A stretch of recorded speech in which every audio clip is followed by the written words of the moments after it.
Hello दोस्तों, मेरा नाम विशेष मलिक है। इस वीडियो में हम लोग DHCP कॉन्फ़िगरेशन जो है वो आगे कंटिन्यू रखेंगे।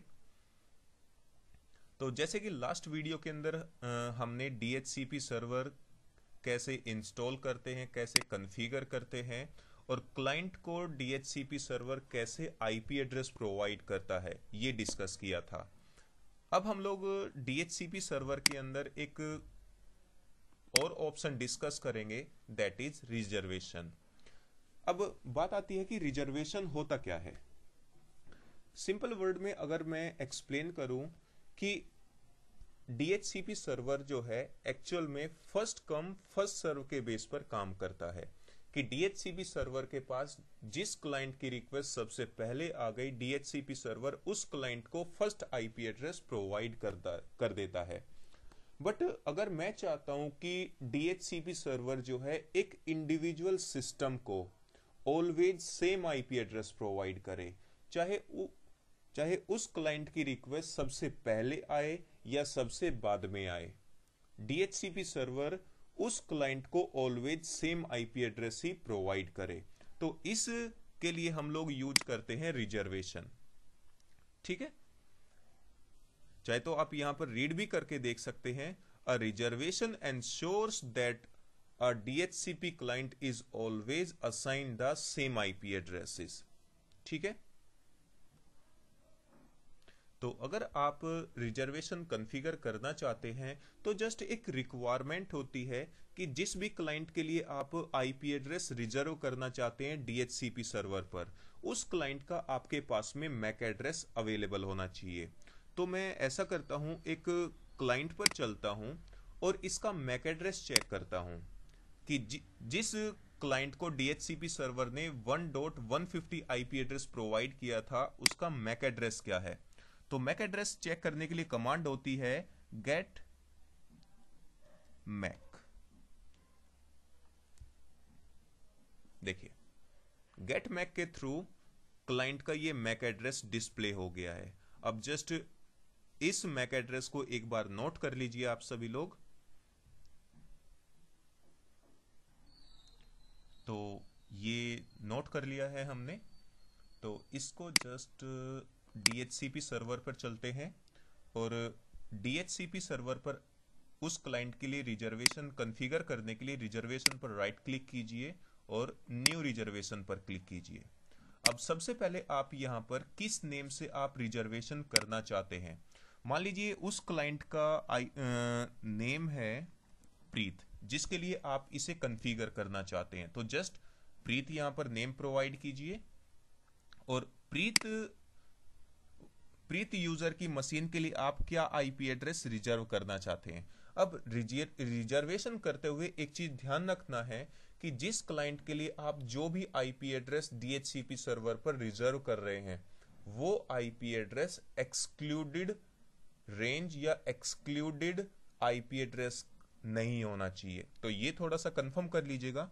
मान लीजिए मैं प्रीत यूजर की मशीन के लिए 240 आईपी एड्रेस रिजर्व करना चाहता हूं कि प्रीत वाली मशीन से जब भी रिक्वेस्ट आए DHCP सर्वर के पास, तो DHCP सर्वर जो है ऑलवेज उस मशीन को यही आईपी एड्रेस प्रोवाइड करे। और प्रीत यूजर की मशीन का मैक एड्रेस जो हमने नोट किया था, एक बार वो मैक एड्रेस यहां पर प्रोवाइड कीजिए। तो ये है उस क्लाइंट का मैक एड्रेस 080027F32782। ठीक है, और जस्ट ऐड पर क्लिक कर दीजिए, क्लोज पर क्लिक कीजिए। अब आप देख सकते हैं यहां पर प्रीत यूजर की मशीन के लिए हमने 250 आईपी एड्रेस जो है वो रिजर्व कर दिया है। ठीक है, अब चाहे तो आप यहां पर एड्रेस लीज के अंदर भी आकर देख सकते हैं। इसको रिफ्रेश कीजिए। अब देखिए यहां पर 250 इस यूजर के लिए हमने असाइन कर दिया है, रिजर्वेशन के थ्रू कॉन्फ़िगर किया गया है, इनएक्टिव है। इनएक्टिव एक्चुअली तब तक रहेगा जब तक DHCP सर्वर इस मैक एड्रेस की मशीन को ये आईपी एड्रेस प्रोवाइड नहीं कर देता है। जैसे ही आईपी एड्रेस प्रोवाइड कर देगा तो ये एक्टिव आ जाएगा। ठीक है, तो अब चलते हैं जरा उसी क्लाइंट पर जिसके लिए ये हमने मैक एड्रेस रिजर्व किया है। ये देख सकते हैं हम लोग उसी मशीन पर आ गए हैं। तो अभी जो एक सेकेंड, अभी इस क्लाइंट को जो आईपी एड्रेस प्रोवाइड किया गया है डीएचसीपी सर्वर के थ्रू वो है 150। तो मैं इसको रिलीज कर लेता हूं, IP config space less release. हो गया रिलीज। अब अगर मैं यहां पर चेक करूं आईपी कॉन्फिग, तो अभी कोई भी आईपी एड्रेस नहीं है। दोबारा से रिक्वेस्ट जनरेट करने के लिए कमांड हम लोग यूज करते हैं IP config space less renew. दोबारा से रिक्वेस्ट जनरेट कराने के लिए और दोबारा से आईपी एड्रेस की एक्सेस करने के लिए। अब देखते हैं जरा क्या इस क्लाइंट के लिए MAC address IP address reserve हुआ है या नहीं हुआ है, या अगर हुआ है तो सेम आईपी एड्रेस प्रोवाइड करेगा डीएचसीपी सर्वर या नहीं। ये देख सकते हैं आप यहां पर डीएचसीपी सर्वर पर हमने इस क्लाइंट के लिए जो मैक आईपी एड्रेस रिजर्व किया था मैक एड्रेस के थ्रू, वही आईपी एड्रेस डीएचसीपी सर्वर ने इस क्लाइंट को प्रोवाइड किया है। ठीक है डियर, तो वापस चलते हैं डीएचसीपी सर्वर पर, एक बार रिफ्रेश करते हैं यहां पर। अब आप देख सकते हैं यहां पर ये आईपी एड्रेस इस क्लाइंट मशीन को प्रोवाइड किया गया है, रिजर्वेशन है, एक्टिव और डीएचसीपी सर्वर देख सकते हैं डियर। इस तरह हम लोग किसी भी मशीन के लिए डीएचसीपी सर्वर पर आईपी एड्रेस रिजर्व कर सकते हैं। सेकंड थिंग, अब एक नया ऑप्शन सर्वर 2012 के अंदर ऐड किया गया है, वो है फिल्टरिंग। फिल्टरिंग का मीनिंग है अगर आप किसी डीएचसीपी सर्वर के थ्रू चाहते हैं कि एक इंडिविजुअल मशीन को या मल्टीपल मशीन को आईपी एड्रेस प्रोवाइड ना किया जाए डीएचसीपी सर्वर के थ्रू, तो आप यहां पर उसको डिनाई कर सकते हैं। इसी तरह अलाउ, यानी कि केवल डीएचसीपी सर्वर के थ्रू एक पर्टिकुलर मशीन को या कुछ मशीन को ही आईपी एड्रेस प्रोवाइड किए जाए, तो आप अलाउ में उनको ऐड कर सकते हैं। देख सकते हैं यहां पर, देखो जरा, अलाउ का मीनिंग है DHCP server DHCP services are provided to any MAC address in this list। ठीक है, तो अलाउ के अंदर हम लोग जिस क्लाइंट का मैक एड्रेस ऐड कर देंगे केवल डीएचसीपी सर्वर उन्हीं क्लाइंट को आईपी एड्रेस प्रोवाइड कर देगा, या फिर DHCP services are denied to any MAC address in this list, यानी कि डीएचसीपी सर्वर पर हम लोग डिनाई में जिस भी क्लाइंट का मैक एड्रेस ऐड कर देंगे डीएचसीपी सर्वर उस क्लाइंट को आईपी एड्रेस प्रोवाइड नहीं करेगा। जैसे कि एक छोटा सा एग्जांपल देखते हैं जरा यहां पर। अभी एक क्लाइंट पर चलते हैं जिस पर मैंने रिजर्वेशन किया था, उस पर नहीं चलूंगा, अब की बार मैं दूसरे क्लाइंट को यूज करूंगा। ये आ गया, हाँ, तो देख सकते हैं अब हम लोग 171 वाली मशीन पर है। तो मैं एक बार यहां पर आईपी एड्रेस रिलीज कर लेता हूं, IP config space less release हो गया है। दोबारा से रिन्यू करता हूं,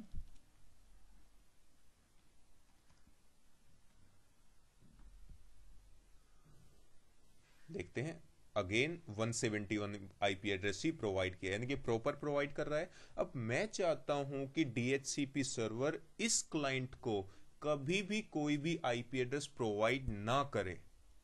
ठीक है, तो इसके लिए मुझे इसका मैक एड्रेस चेक करना पड़ेगा। गेट मैक के थ्रू मैं मैक एड्रेस चेक कर लेता हूं। ये देखिए जरा, ये इस क्लाइंट का मैक एड्रेस डिस्प्ले हो गया है, तो इसको जरा नोट कीजिए। तो अब हम लोग डीएचसीपी सर्वर पर चलते हैं इस क्लाइंट के लिए आईपी एड्रेस डिनाई करने के लिए। तो चलते हैं डीएचसीपी सर्वर पर और यहां पर डिनाई पर आ जाइए। ठीक है, डिनाई पर राइट क्लिक कीजिए, न्यू फिल्टर पर क्लिक कीजिए। अब यहां पर उस क्लाइंट का मैक एड्रेस ऐड कीजिए जिसके लिए आप आईपी एड्रेस डिनाई करना चाहते हैं। तो देखिए ये है उस क्लाइंट का मैक एड्रेस, ठीक है, जिसके लिए मैं डिनाई करना चाहता हूं, और ऐड पर क्लिक कर दीजिए, क्लोज पर क्लिक कीजिए। अब आप देख सकते हैं यहां पर डिनाई में हमने उस क्लाइंट का मैक एड्रेस ऐड कर दिया है।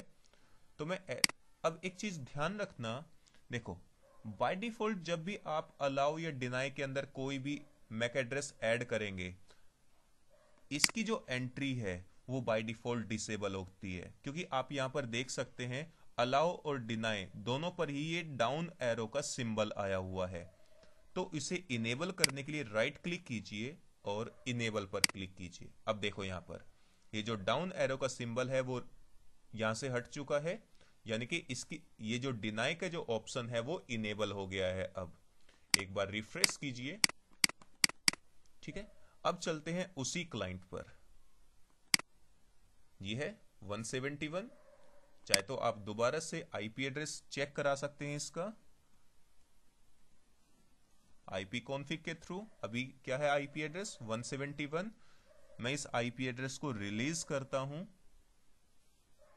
रिलीज हो गया, रिलीज। अब दोबारा से रिक्वेस्ट जनरेट करते हैं हम लोग रिन्यू के थ्रू, और चेक करते हैं क्या DHCP सर्वर इस क्लाइंट को कोई आईपी एड्रेस प्रोवाइड करता है या नहीं करता है। वेट कीजिए जरा।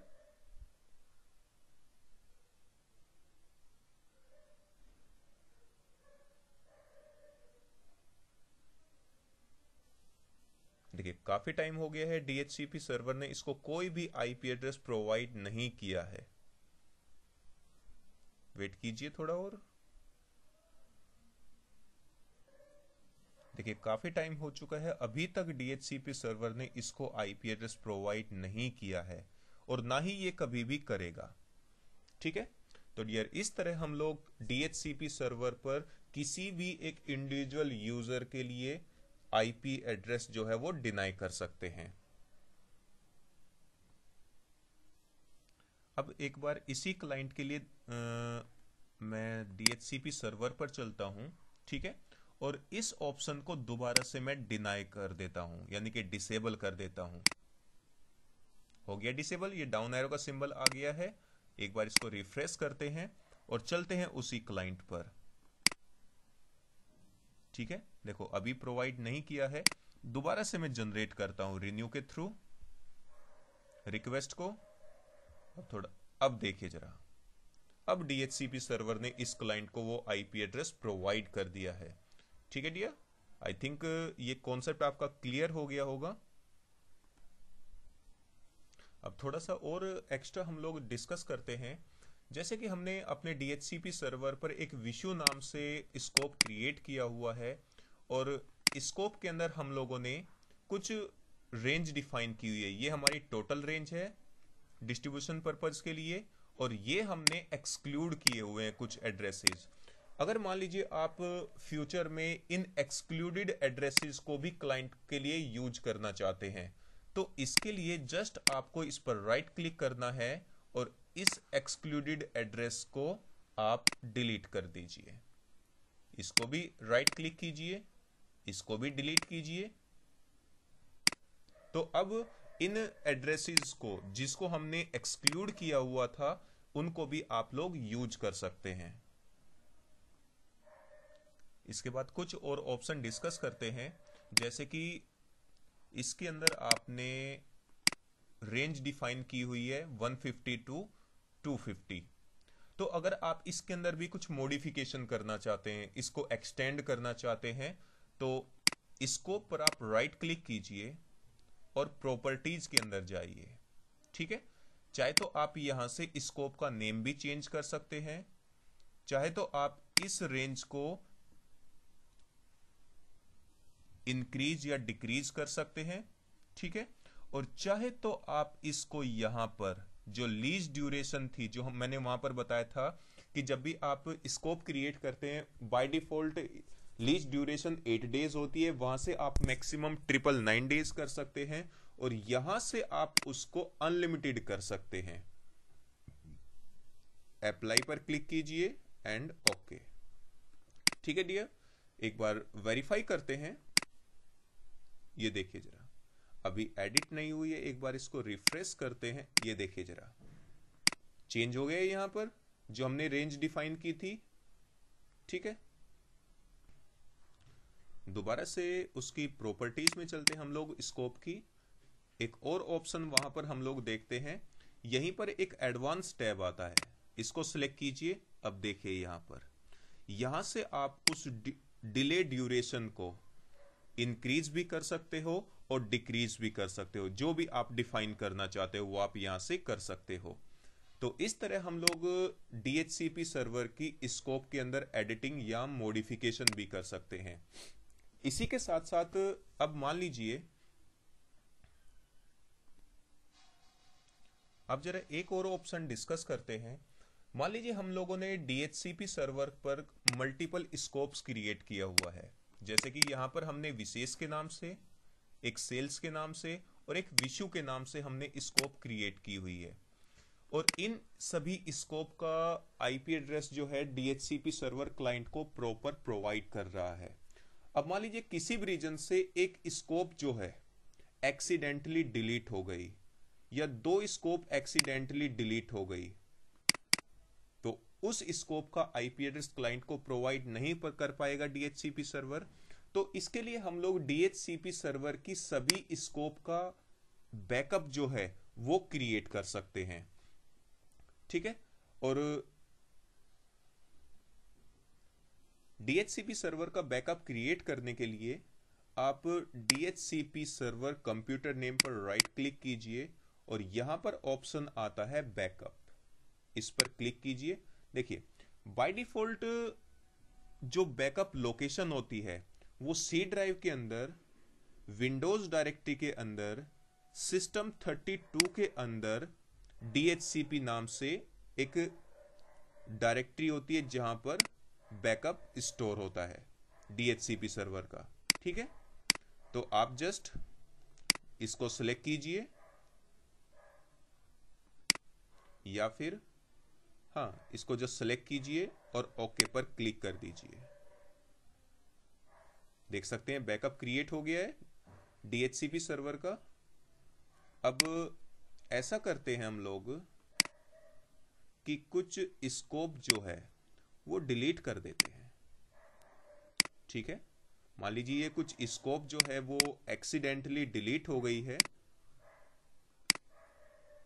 ठीक है, अब उन स्कोप को रिस्टोर करने के लिए अगेन कंप्यूटर पर राइट क्लिक कीजिए, यहां पर रिस्टोर का ऑप्शन आता है, इस पर क्लिक कीजिए, सेम लोकेशन।